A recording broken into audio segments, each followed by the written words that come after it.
যেটো প্ৰশ্ন অৱকাশ হৈছে এই মুহূৰ্তত যে আমি সন্তুষ্ট হম নে নহম, কথাটো হৈছে যে মাননীয় মুখ্যমন্ত্ৰী মহোদয়ে তেওঁ স্ববিৰোধী কথা কৈছে নিজৰ ক্ষেত্ৰতে নিজে। আগতে তেওঁ এটা বিশেষ কথা কৈছিলে, এইবাৰ এটা বিশেষ কথা কৈছে, আৰু তাৰ মাজত কিন্তু স্পষ্ট এটা নীতি তেওঁলোকে কোনো ধৰণৰ গ্ৰহণ কৰা নাই। প্ৰথম কথা হৈছে তেওঁলোকেতো মানিব লাগিব যে NPS-টো বেয়া। তেওঁ সদনত আজিও কৈছে যে ৩৫ বছৰ ৩০ বছৰ চাকৰি কৰি থাকিলে এজন ব্যক্তিয়ে OPS-তকৈ ভাল পাব, আৰু নতুন যিসকল শিক্ষক কৰ্মচাৰী এক মিনিট মই সেই প্ৰসংগলৈ আহিম। আমি ফেজ ৱাইজ এটা বিষয়ৰ আলোচনা কৰিব বিচাৰিছো। কেৰালাৰ উদাহৰণ দিছে তেওঁ এচিয়ৰ্ড পেঞ্চন। উদাহৰণস্বৰূপে OPS ব্যৱস্থাত এজন ব্যক্তিয়ে অৱসৰৰ মাহটোত শেষৰ মাহটোত যিমান দৰমহা পায় তাৰ 50% তেওঁ পেঞ্চন পাইছিল OPS ব্যৱস্থাটো, অৰ্থাৎ এচিয়ৰ্ড নিশ্চিত এক পেঞ্চন। গতিকে তেওঁ এচিয়ৰ্ড পেঞ্চন এটা বিচাৰিছে আৰু সেই সন্দৰ্ভত পত্ৰ প্ৰেৰণ কৰিছে। এচিয়ৰ্ড পেঞ্চন সন্দৰ্ভত আপোনাৰ মন্তব্য কি? তাৰপিছত মই অন্য প্ৰসংগলৈ আহিম। কথাটো হৈছে এইটো যে পূৰ্ণ যদি বিশ্লেষণ কৰা নহয় তেতিয়া এচিয়ৰ্ড শব্দটোৰ অৰ্থটো কি হ'বতো এতিয়াও আমি গম পোৱা হোৱা নাই। এচিয়ৰ্ড মানে এনেকুৱাও তেওঁলোকে কৰিব পাৰে যে ৫,০০০ টকা তেওঁলোকে দিব। আচলতে পেঞ্চনটো ব্যৱস্থাটো হৈছে যে অৱসৰকালীন সময়ত ব্যক্তিজনৰ সামাজিক সুৰক্ষা আৰ্থিক সুৰক্ষাৰ কাৰণে তেওঁ অন্ন বস্ত্ৰ বাসস্থানৰ কাৰণে ন্যূনতম যিখিনি প্ৰয়োজন সেইখিনি যোগান ধৰাৰ কাৰণে, এটা সন্মান সহকাৰে জীয়াই থকাৰ কাৰণে। এতিয়া কথাটো হৈছে কি অন্ন বস্ত্ৰ বাসস্থান আৰু ন্যূনতম যিখিনি প্ৰয়োজনীয় তেওঁৰ ধনৰ দৰকাৰ হ'ব অৱসৰৰ সময়ত, সেইখিনি কিমান হ'ব যদি আলোচনা নকৰাকৈ তেতিয়াহ'লে এচিয়ৰ্ড পেঞ্চনৰ ব্যৱস্থাটো কি হ'ব? আমিতো বিচাৰো যে এচিয়ৰ্ডে হওক, কিন্তু এচিয়ৰ্ড হলে OPS-ৰ ব্যৱস্থাৰ লগত যিখিনি সোমাই আছে, OPS-ত প্ৰত্যেক 10 বছৰৰ মূৰে মূৰে যিটো বিশ্লেষণ কৰা হয়, তেওঁৰ প্ৰয়োজন, তেওঁৰ এক্সপেণ্ডিচাৰ কিমান, মাৰ্কেট ইনফ্লেশ্যন গোটেইবিলাক, কিন্তু এচিয়ৰ্ড ধৰি লোৱা হওক যে এচিয়ৰ্ড পেঞ্চনটো আজি 10,০০০ টকা কৰিলে, কাৰণ এই কাৰণে ৫,৫০০ টকা পুৰণা পেঞ্চনত এচিয়ৰ্ড পেঞ্চন এটা মিনিমাম ফিক্স কৰিছে যদিহে 10 বছৰ চাকৰি কৰে, যদিহে 10 বছৰ। আৰু এই এচিয়ৰ্ড যদি 10,০০০ টকা অহা 30 বছৰলৈকে 10,০০০ থাকে তেতিয়াহ'লে সমস্যাটোতো একেটাই হ'ব। মাৰ্কেট ইনফ্লেশ্যনৰ লগত সম্পৰ্ক যদি পেঞ্চন নাথাকে তেতিয়াহ'লে যিকোনো সময়তে হ'ব। সেইকাৰণে এচিয়ৰ্ড পেঞ্চনটো যেতিয়ালৈকে তেওঁলোকে বিশ্লেষণাত্মকভাৱে আৰু তথ্য সহকাৰে তেওঁলোকে প্ৰমাণ নকৰে তেতিয়া মানিবলৈ, কাৰণ চাওক আপোনাক মই বাৰে বাৰে কওঁ, আগতেও কৈছো 2003ৰ পৰা আজিলৈকে চৰকাৰসমূহক ৰাজনৈতিক দলসমূহক বুজাব লগা হৈছে যে NPS-টো বেয়া বেয়া বেয়া, আমি খাব নোপোৱা অৱস্থা এটা হৈছো। এতিয়া বিজেপি চৰকাৰত বিজেপি দলৰ চৰকাৰ য'ত আছে তেওঁলোকৰ মুখ্য বক্তব্য হৈছে যে অহা 15 বছৰ পিছতহে গম পোৱা যাব। তাৰমানে 30 বছৰ 35 বছৰ ধৰি যদি তেওঁলোকে নুবুজে তেতিয়াহ'লে সেই ইকনমিষ্টসকল সেই পৰামৰ্শদাতা দাতাসকলৰ যিটো সিদ্ধান্ত কেনেকে মানি লোৱা হ'ব? গতিকে এচিয়ৰ্ড ব্যৱস্থাক লৈ এই মুহূৰ্তত আমি মানি লোৱাৰ কোনো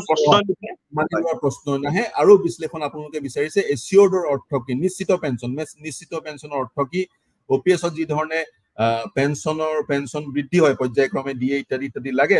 মাৰ্কেট ইনফ্লেশ্যনৰ সৈতে সংগতি ৰাখি, সেই ধৰণৰ ব্যৱস্থা থাকিবলৈ নাই, আপোনালোকক নিশ্চিতি লাগে। এতিয়া দ্বিতীয়টো প্ৰশ্ন, মুখ্যমন্ত্ৰী ডাঙৰীয়াৰ ভাষণ ময়ো শুনি আছিলো এই ইণ্টাৰভিউটোৰ কাৰণে প্ৰস্তুতি কৰাৰ সময়ত। তেওঁ এটা কথা কৈছে, যিসকল যুৱক যুৱতী 20-21 বছৰীয়া যুৱক যুৱতীয়ে অতি সম্প্ৰতি আজি এই বছৰত বা 1-2 বছৰৰ পূৰ্বে চাকৰিত নিযুক্তি লাভ কৰিছে, তেওঁলোকে 35 বছৰ চাকৰি কৰিব বা 40 বছৰ চাকৰি কৰিব। এই চাকৰি কালছোৱাত NPS ব্যৱস্থাত তেওঁলোকক যদি সাঙুৰি লোৱা হয় বা সাঙুৰি লোৱা হৈছে ইতিমধ্যে, এই ব্যৱস্থাত 40 বছৰ চাকৰি কৰাৰ পিছত তেওঁলোকৰ অৱসৰকালীন সময়ত যিটো দৰমহা হ'ব সিমানেই পেঞ্চন হ'ব। গতিকে NPS এই সকলৰ কাৰণে ভাল, নতুনকৈ চাকৰিত নিয়োজিত হোৱা সকলৰ কাৰণে ভাল বুলি মুখ্যমন্ত্ৰীয়ে প্ৰকাৰান্তে ক'ব বিচাৰিছে। এই সন্দৰ্ভত আপোনাৰ মন্তব্য? এইটোৱে আটাইতকৈ ডাঙৰ বিড়ম্বনা। 2003 চনৰ পৰা 2004 চনৰ পৰা 2023 চনলৈকে এই যদি মাৰ্কেট ইনফ্লেশ্যন আৰু প্ৰয়োজন আৰু দৰমহা ৰিজাৰ্ভটো কৰা হয়, অনাগত 10-15 বছৰত ওলাই যায় যে অহা 10 বছৰ 15 বছৰত কিমানখিনি ইনফ্লেশ্যন প্ৰবেবল হ'ব পাৰে, কিমানখিনি প্ৰফিট হ'ব পাৰে। এই এনালাইচিছটি আমাৰ অসম চৰকাৰৰ কোনো এজন বিজ্ঞ ব্যক্তি নাই নে অৰ্থনীতিবিদ নাই নে এই এনালাইচিছটো কৰিব নোৱাৰে। আমি এনালাইচিছ কৰি দেখিছো আজিৰ তাৰিখত ধৰক এজন গ্ৰেড 3 এমপ্লয়ীয়ে বা এজন গ্ৰেড 4 এমপ্লয়ীয়ে মিনিমাম 25,000 টকা 25 বছৰ চাকৰি কৰিলে, আৰু এজন গ্ৰেড 3 এমপ্লয়ীয়ে মিনিমাম 35,000 টকা তেওঁ পেঞ্চন পায়। এই পেঞ্চনটো আজিৰ তাৰিখত হোৱা পেঞ্চনটোৱে যদি আমি 2035ত লওঁ বুলি ধৰি লওঁ যে তাতে আৰু বৰ্ধন নহয়, নৰ্মেলিটো বহুত বৰ্ধন হয়, কিন্তু আমি যদি ধৰি লওঁ যে 30,000 টকা এটা ন্যূনতম 2035 চনত আমি পাম বুলি ধৰি ললেও তেওঁক 1.5 কোটি টকা 2 কোটি টকা তেওঁ জোকৰ পাছত জমা হব লাগিব আৰু যদি আজি 2005 পৰা বা 2004 পৰা বা 2010 পৰা যদি তেওঁৰ পইচাটো সোমোৱা হিচাপটো আৰু তাৰ প্ৰফিট খিনি ক্যালকুলেশন কৰা যায় ম্যাক্সিমাম এজন গ্ৰেড 3 এমপ্লয়ি ম্যাক্সিমাম হয় যদি তেওঁৰ জমা নিজৰ পইচা আৰু চৰকাৰৰ পইচা জমা হ'ব 28 লাখ 29 লাখ টকা আৰু সুতে মূলে সব বিলাক যদি আমি একদম হাইয়েস্ট 10% যদি ধৰো প্ৰফিট তেতিয়া হলে 2035 লৈকে তেওঁৰ ম্যাক্সিমাম হ'ব পাৰে 80 লাখ টকা আৰু 80 লাখ টকা হলে তেওঁ 17000 কৈ ওপৰ 1 টকাও নাপায় এতিয়া হেতু অত্যন্ত ভালকে হিসাব সকলো সময়তে মার্কেট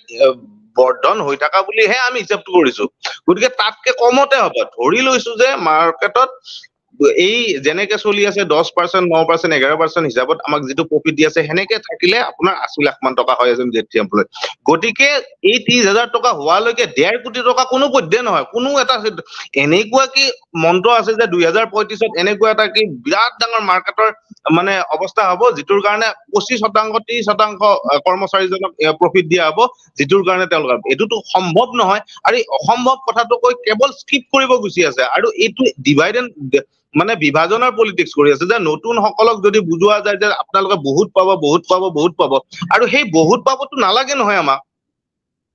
যদিহে ভাবিছে কোনোবাই যদি ভাবিছে যে আমি বহুত পাম নহয় তেওঁলোকে অপচন দিয়ক বাকি সকলক দিয়ক না আৰু যদি ইমান বেছিকেই পায় নহয়